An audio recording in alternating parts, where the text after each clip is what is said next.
Hi, this is Charlie Rose. I wanted to take a moment to go through the design, Miss Bonnie, that you and I talked about today.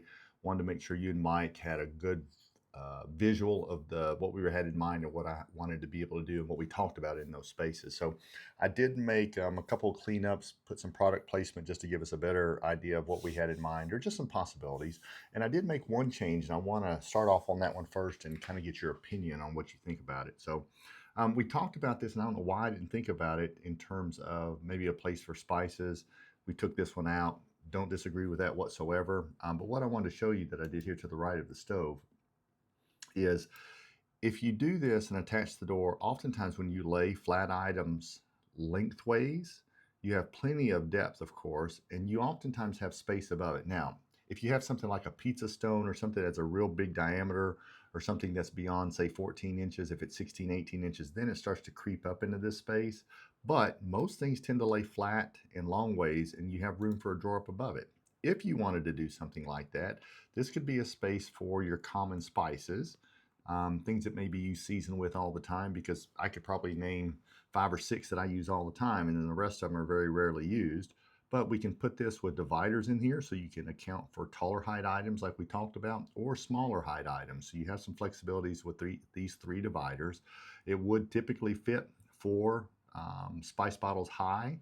You can easily measure that just by taking the top of your countertop, maybe taping it off and seeing what you can lay down. It's going to be pretty close to that, slightly narrower of that opening, about 1 inch on each side, but you can kind of get an idea. I factored that, into the price as well so that you can see if you want to do that. If you don't want to do that, we'll just take it off. Easy enough to do that. If we look at the area in the pantry, we jump in here quickly.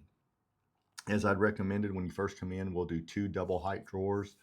What I mean by that, 5 inches tall. You had that in your home previously, but what's nice about that, you can just have a variety of utility purposes for it. So depending upon what you want to be able to do, that's going to give you some options there. If you look at the area to the right of the sink, what I'm showing you here is how you can have different height profiles based upon the content. If you have a lot of things that you want to plug in and use in this space here, like a crock pot or a blender or anything that's outside of the normal kitchen flow, this is a perfect spot. You've got the outlet up above on that shelf. So you've got the perfect spot to be able to put these pluggable type things in here too. If you use them a lot, then I'd put them on the top. Maybe things you don't use as often, we'll locate it on the bottom for you.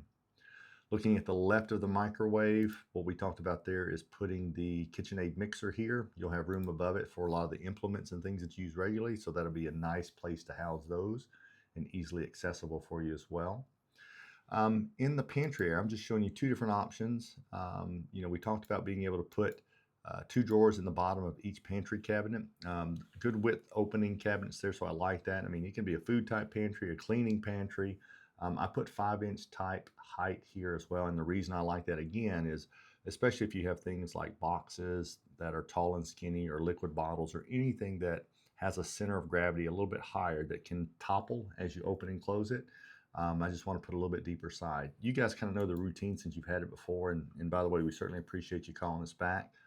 But this gives you some options here. So with all of that, let's kind of look at what this does in terms of the pricing for you.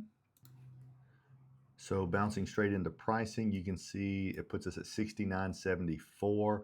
I think it was closer to 65 somewhere in there when we didn't add that little spice drawer to the right of the stove. So certainly make sure that that's a right fit and that's what you guys want to be able to do. Materials is the largest part of this at $62.73, labor of $7.73. You have a delivery of $281.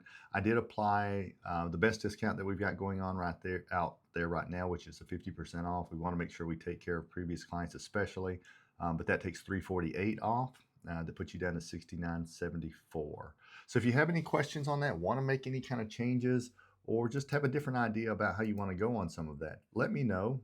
We can certainly adjust and make sure this fits for you.